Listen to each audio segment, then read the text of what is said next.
देश के प्रधानमंत्री अरे देश के प्रधानमंत्री हैं तो देश के प्रधानमंत्री को ये पता है कि पार्लियामेंट के अंदर 5 साल से सुरक्षा समिति का गठन नहीं किया गया। प्रधानमंत्री को ये पता है 5 साल से लोकसभा का व्यक्ति भी अगर मुसलमान होता तो अब तक देश की गोदी मीडिया सड़क पर लेटकर और पार्लियामेंट के सामने नंगा नाच कर रही। पर इसलिए बहस नहीं हो रही, इसलिए चर्चा नहीं हो रही क्योंकि बार बार बीजेपी के नेता प्रताप सिंह का नाम आएगा सामने और बीजेपी की इससे फजीयत। सरकार से सवाल कर लो तो सरकार सांसदों को निलंबित कर दे से संसद सुरक्षा समिति जो है उसका गठन ही नहीं किया गया। नरेंद्र मोदी और भाजपा सरकार जिस तरीके से संगोल की बात कर रही थी, सिंगोल लगातार दिखाया जा रहा था कि इससे लोगों को न्याय मिलेगा, कहाँ है वो न्याय? बताएं कि सांसदों को क्यों निलंबित किया गया? आप सोच लीजिए कि कितनी सुरक्षित पार्लियामेंट है। टेक्नोलॉजी नहीं, कोई बॉडी स्कैनर नहीं था, कोई वहाँ पर बुलेट प्रूफ बैरिकेड नहीं थे।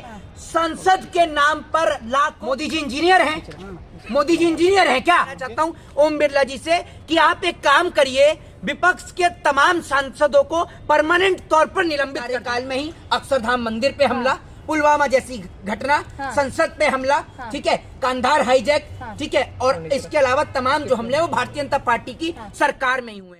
जिस तरीके से पार्लियामेंट के अंदर जो लोग कूदते हैं उसके बाद में जो संसद में जो सांसद बैठे होते हैं उन्हों का ये कहना होता है कि इस पूरे मुद्दे पर विश्लेषण के साथ चर्चा हो, लेकिन उस पर चर्चा नहीं होती है, कोई उस पर बहस नहीं होती है और उसके बाद में सांसदों को निलंबित कर दिया जाता है। ये मुझे बताएं कि सांसदों को क्यों निलंबित किया गया? और सांसदों को ऐसे निलंबित कर दिया गया कि एक सांसद तो पार्लियामेंट के अंदर मौजूद भी नहीं थे, लेकिन उसके बावजूद भी उनको पार्लियामेंट से निष्कासित कर दिया गया। जब उद्घाटन किया था मोदी जी ने कहा था सबसे सुरक्षित पार्लियामेंट है। हाँ, आप सोच लीजिए कि कितनी सुरक्षित पार्लियामेंट है। अभी 12 तारीख को CPWD ने एक कॉन्ट्रैक्ट निकाला जो 35 करोड़ रुपए का कॉन्ट्रैक्ट था। उसमें उन्होंने बताया, पूरा विश्लेषण किया कि हमने जो टेंडर निकाला है ये इसलिए निकाला है जिससे हम 35 करोड़ में जो बुलेट प्रूफ जो बैरिकेड्स हैं और तमाम चीजें जो हैं वो वहां पर लगा सकें। मतलब बुलेट प्रूफ ना तो बैरिकेड्स का इंतजाम था, ना किसी चीज का इंतजाम था, उसके बावजूद भी नई पार्लियामेंट को चालू कर दिया गया। और नरेंद्र मोदी और भाजपा सरकार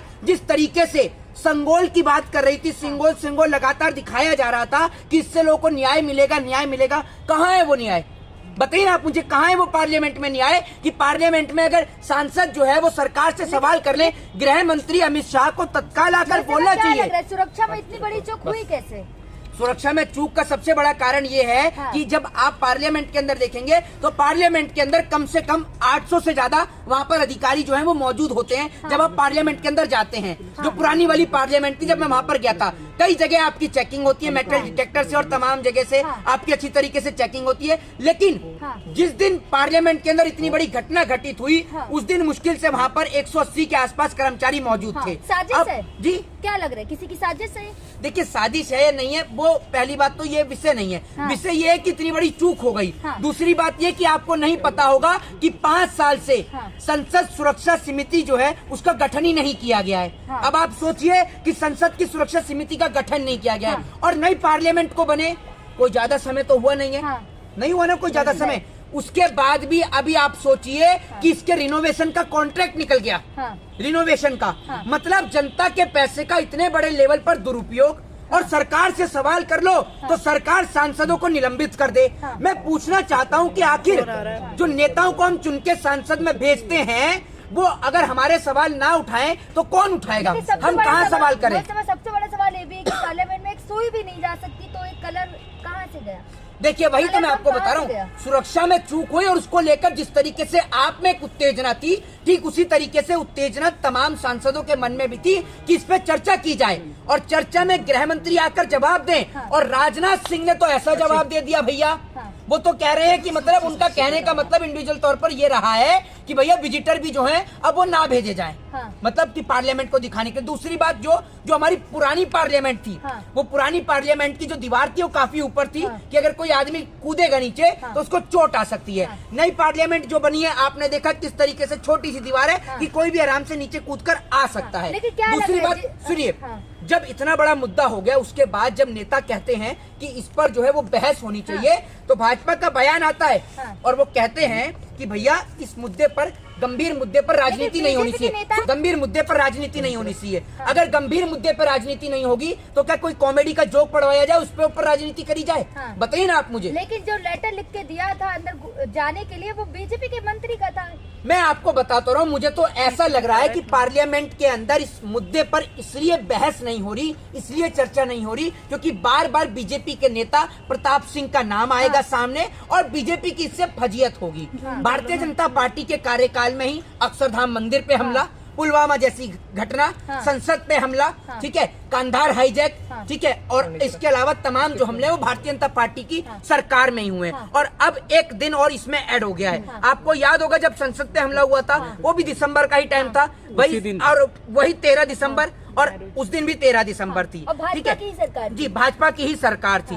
तो दूसरी बात यह कि प्रताप सिंह का नाम बार बार सामने आए निकलकर, इसीलिए ना तो कोई भी इस पे बहस करने को तैयार है और पार्लियामेंट के अंदर से सांसदों को निलंबित कर दिया है। मोहित शर्मा कूदने वाला व्यक्ति अगर मुसलमान होता तब क्या होगा? मैं वही बता रहा हूँ आपको, वहीं आ रहा था मैं कि अगर कूदने वाला कोई व्यक्ति, एक सिंगल व्यक्ति भी अगर मुसलमान होता तो अब तक देश की गोदी मीडिया सड़क पर लेटकर और पार्लियामेंट के सामने नंगा नाच कर रही होती कि जिहादियों ने देश में हंगामा कर रखा है, जिहादियों ने बुरा हाल कर दिया। लेकिन अब ये जो पकड़े गए हैं, अब गोदी मीडिया को सांप सूंघ गया है। गोदी मीडिया का ड्रामा आप पार्लियामेंट के बाहर देख ही रहे होंगे, किस तरीके से गोदी मीडिया के लोग आपस में ही किस तरीके से तांडव मचा रहे थे। मोहित शर्मा, पहले दानिश अली के साथ होता है, आप शब्द बोले जाते हैं, उसके बाद संसद में बड़ी सुरक्षा में सेंध होना क्या कहलाता है? मैं एक चीज कहना चाहता हूँ, अगर उसके लिए मुझे सजा भी हो जाए तो मेरे को कोई आपत्ति नहीं है। मैं माननीय सभापति महोदय से कहना चाहता हूँ, लोकसभा स्पीकर से कहना चाहता हूँ, ओम बिरला जी से, कि आप एक काम करिए,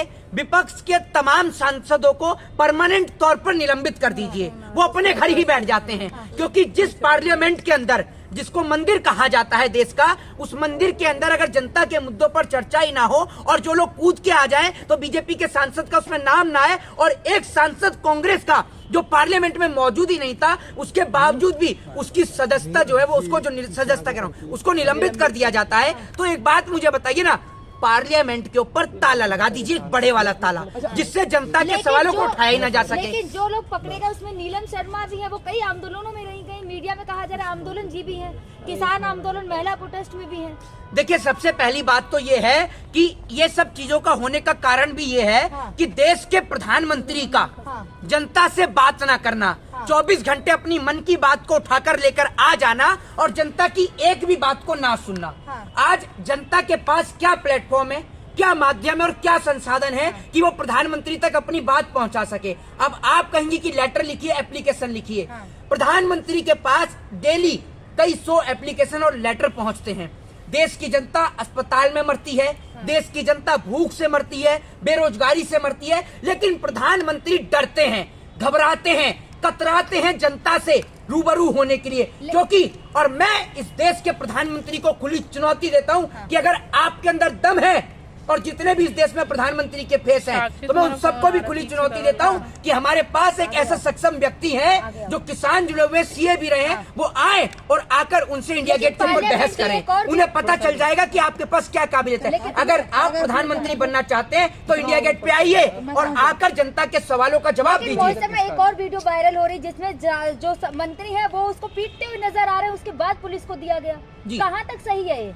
देखिए, एक बात मैं आपको बताता हूँ। पहली बात तो ये कि उसको जो पकड़ा गया और पकड़ने के बाद जो पीटा गया, पीटना, मैं आपको बताता हूँ, सुन लीजिए, पीटना इस देश के अंदर संविधान के खिलाफ है। आप किसी को मार नहीं सकते, पीट नहीं सकते। लेकिन आप ये देखिए कि जब वो लोग कूदते हैं उसके कई मिनट बाद तक भी मार्शल जो हैं वो पार्लियामेंट के अंदर नहीं आते।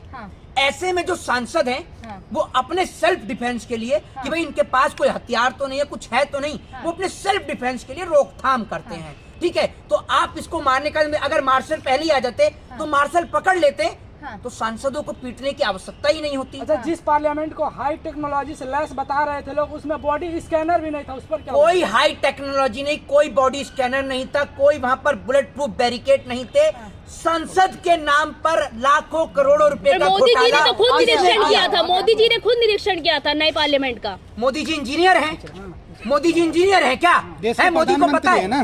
देश के प्रधानमंत्री। अरे देश के प्रधानमंत्री हैं तो देश के प्रधानमंत्री को ये पता है कि पार्लियामेंट के अंदर 5 साल से सुरक्षा समिति का गठन नहीं किया गया। प्रधानमंत्री को ये पता है 5 साल से लोकसभा के अंदर उपाध्यक्ष नहीं है, पता है प्रधानमंत्री को। प्रधानमंत्री को ये बात पता है कि नई पार्लियामेंट का उद्घाटन तो कर दिया, लेकिन उस पार्लियामेंट के अंदर ना तो मेटल डिटेक्टर, वो क्या कहते हैं उसको, बॉडी स्कैनर नहीं है, ना तो उसमें बुलेट प्रूफ उसके अंदर जो बैरिकेड्स हैं वो नहीं है, प्रधानमंत्री ने तो नहीं कहा।